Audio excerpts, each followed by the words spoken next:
Now it's time to start with the JavaScript part of the project, which is time and date widget application. So for that we need to use the script.js file. So inside of the script.js file we need to fetch these particular selectors. So here we are not going to use the getElementById method, because inside of the index.html you can see we have actually specified here a classes. So this is a class, this is also a class. So we need to actually provide the classes. We need to actually select this data container class, also this hour, minutes and seconds. So coming back to the script.js, so here at the top I will be using here a let. Now these all values are actually going to updated, which is hours, minutes and seconds. So that is the reason I am actually here using a let. And also we need to use the date container. So here I am just using here a let. Okay, so date container is equal to, then we need to use the document because we want to fetch it from the document dot query selector. So here instead of that we need to provide the query selector. So the query selector that we want to provide is actually a date container. So this one we need to copy it and provide it here. Alright, then I'm going to duplicate it into 3 more times, and this is for the hours container, and this is for the minutes container, and this is for the seconds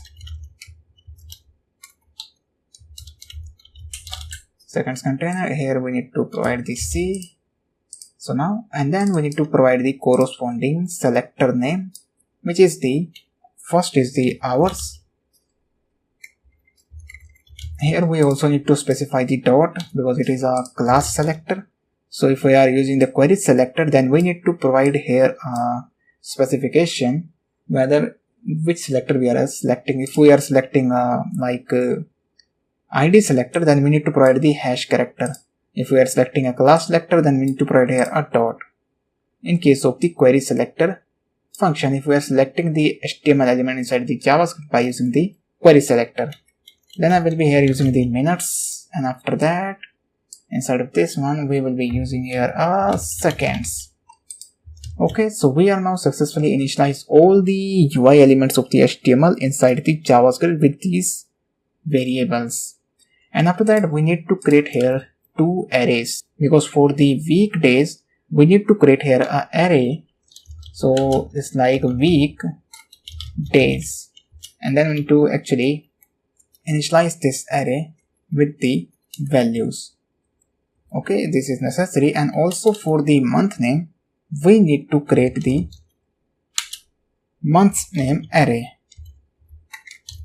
Now why I am creating this array? Because according to the values of the get day, get date and get month, because these are the functions, if you explore on the JavaScript under the documentation of the date object, they are going to return the integer value. So if we use a get day function, so the current date, first we need to get the current date.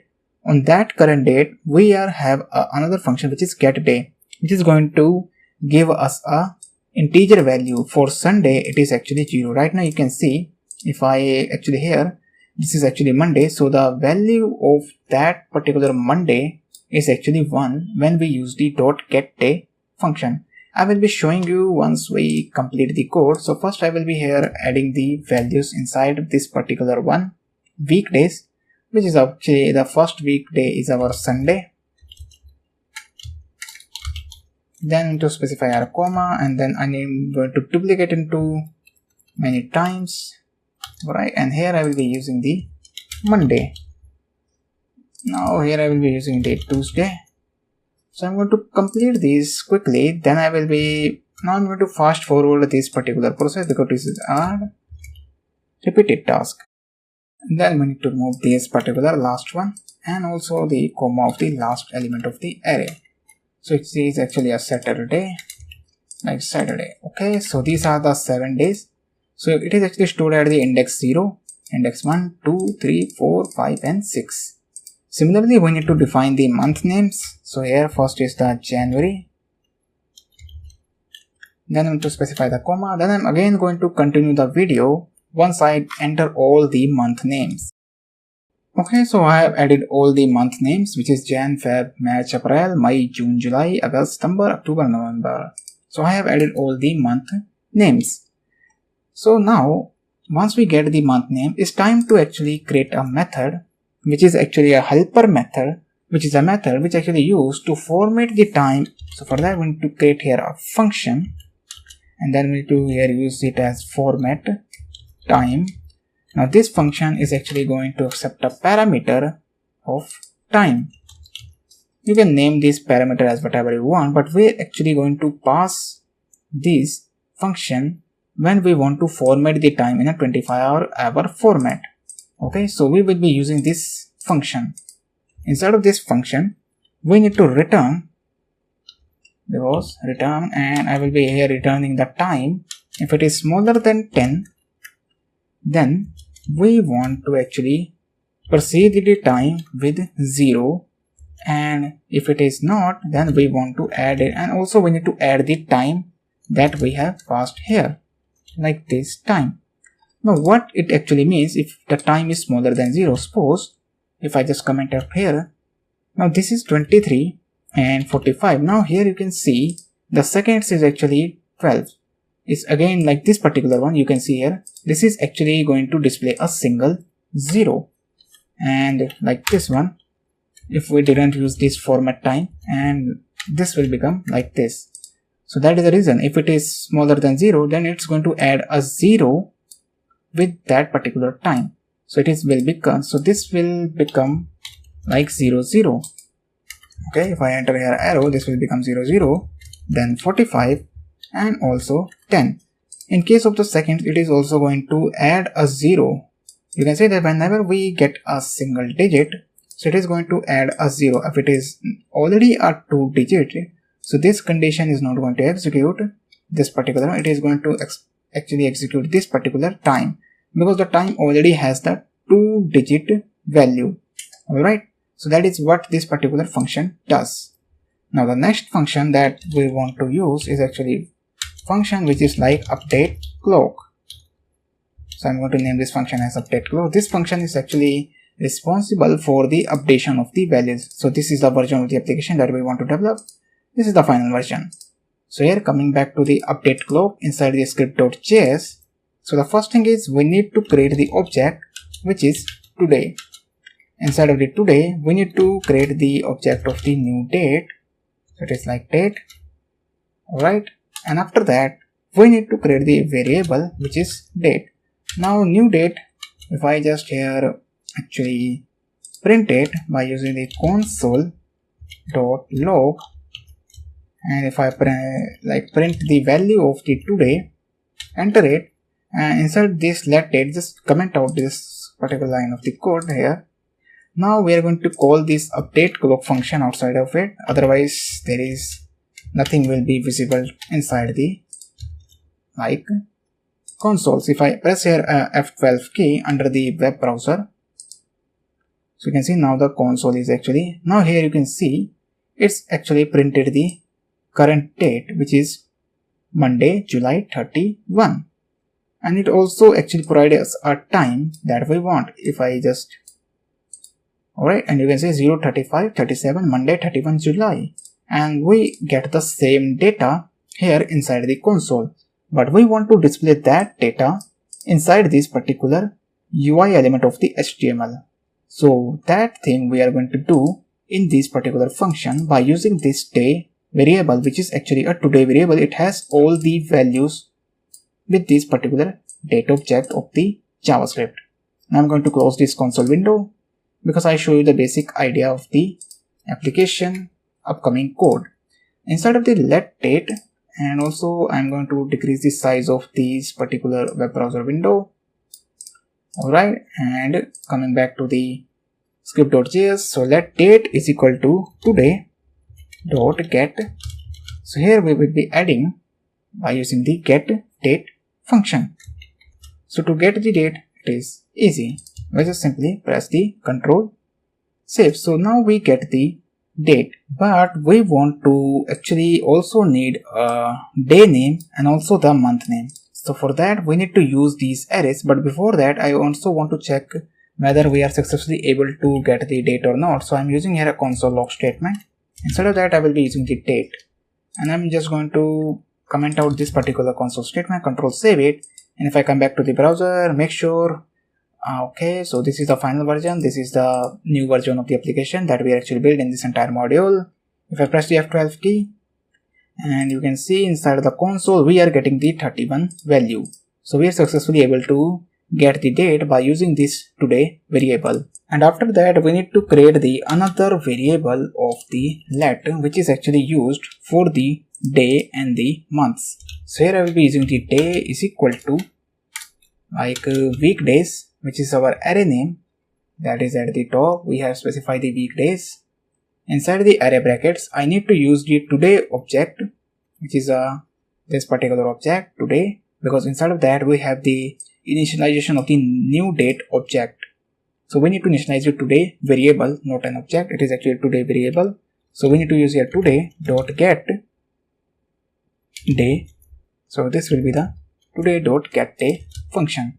Alright, and similarly we need to get the month. So for that I am creating the month variable. Then for the month we need to here use the month names array, that is this one, month names. Instead of that I will be using here a today dot get month. So this will be the function used to get the month name. So these get day and get month actually return us a integer value.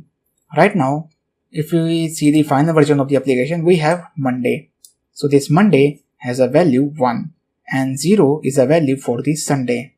Alright, so according to that particular integer values we have the array initializations. So after that we are actually going to use here to format the time, means we need to actually here get the time. So for that we need to create the variable which is for the hours, that hours is equal to format time.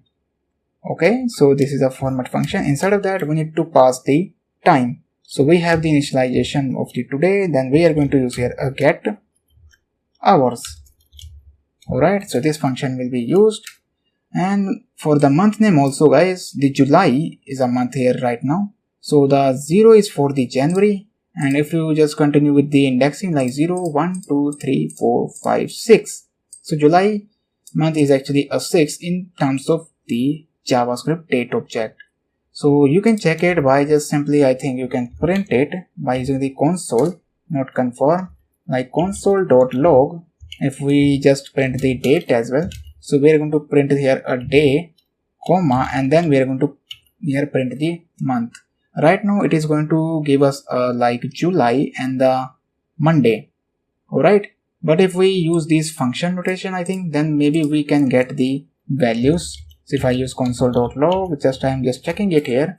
So like today dot get day.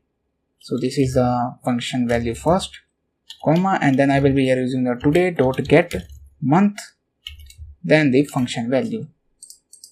Let's see whether these two console statements are giving the value. So I'm going to comment out this particular console statement for the date, control save it, coming back to the other version of the application, that is this one. And if I press the F12 key here,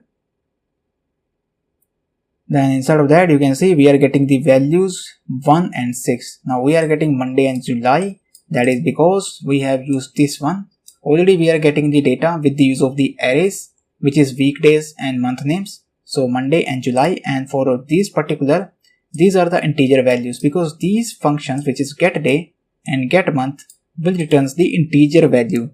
So that is the reason we have used here a string array, so that according to the values written by the functions we can create our logic. Okay, so I showed you also the working of these particular code. Now it's time to actually complete the time code. So here we need to get the minutes. So it is going to format the minutes like format time. We are going to pass it here today dot get minutes. Alright, we need to call the get minutes function completely. Okay, and then we need to actually use here a get let seconds.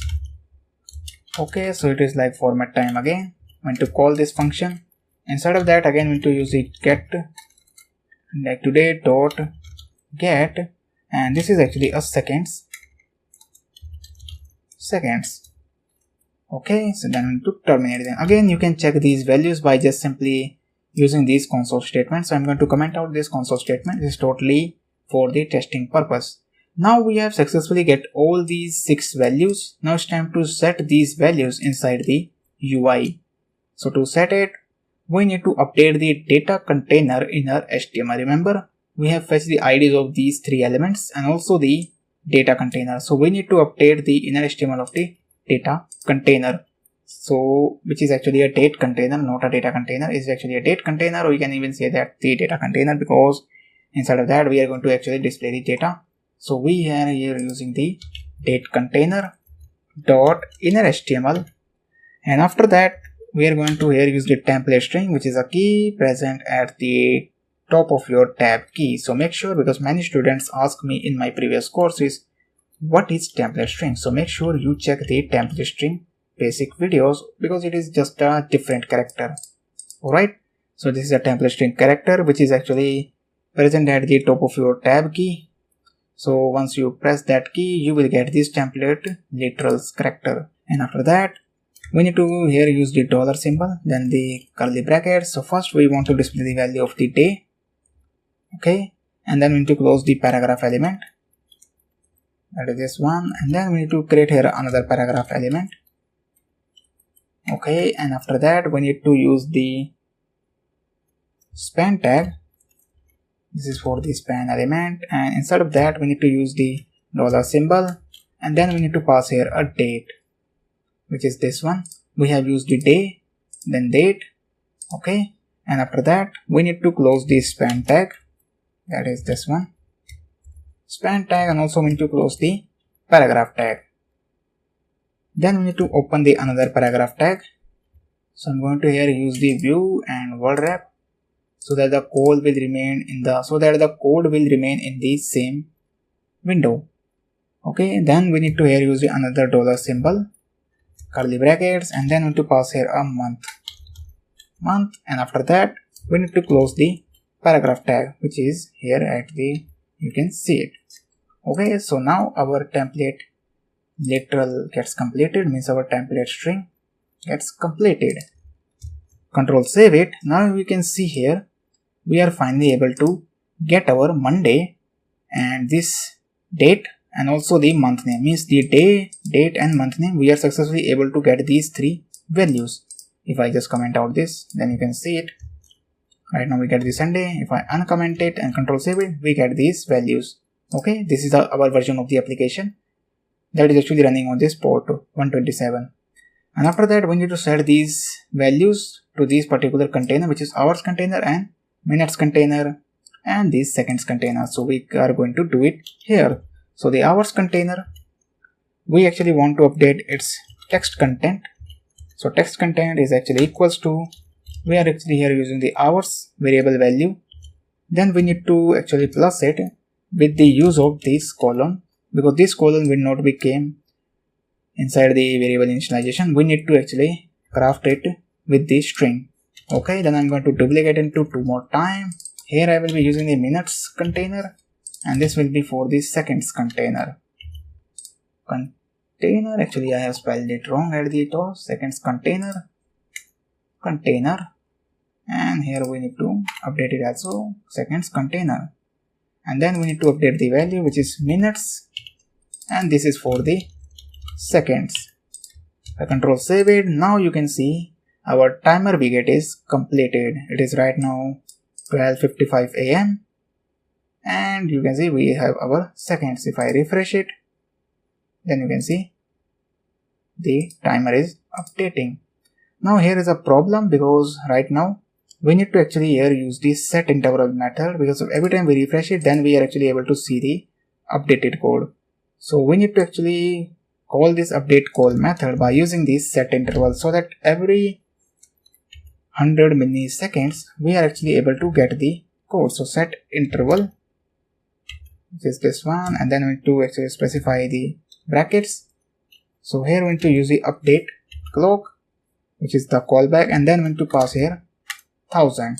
So after every 1 second this function will be called. Now you can see it's finally working, and our timer of this second is actually act like a timer application, means it's actually updating after every 1 second.